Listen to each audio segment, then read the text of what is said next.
तर आपल्या प्रत्येकाच्या घरामध्ये रोजच्या वाटणामध्ये लागणारं साहित्य म्हणजे लसूण. लसूण सोलायला सांगितलं की आपल्याला भरपूर जास्त कंटाळा येतो, कारण कमी वेळामध्ये वाटण्यासाठी लगेच जास्त लसूण सोलता येत नाही.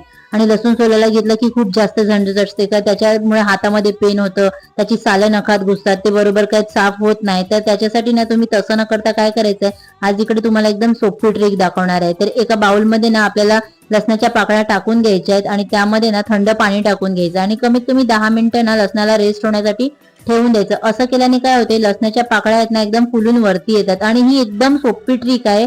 तुम्ही एकदम कमी वेळामध्ये जास्त क्वांटिटीत लसूण सोलू शकतात आणि ही ट्रिक तुम्ही रोज यूज करू शकतात, कारण का आपल्याला रोजच्या वाटणामध्ये लसूण हा पदार्थ लागतोच. तर हे बघा, सुरीच्या साह्याने ना असं त्याला मागचं पुढचं काढून घ्यायचं, म्हणजे लसूणचं साल एकदम बाहेर पडते. हाताने केलं तरी सुद्धा चालेल. खूप इझी ट्रिक दाखवलेली आहे. जर तुम्हाला सुद्धा आवडली असेल तर तुम्ही सुद्धा एकदा नक्की ट्राय करून बघा. आणि व्हिडिओ आवडला असेल तर लाईक, शेअर, फॉलो करायला विसरू नका.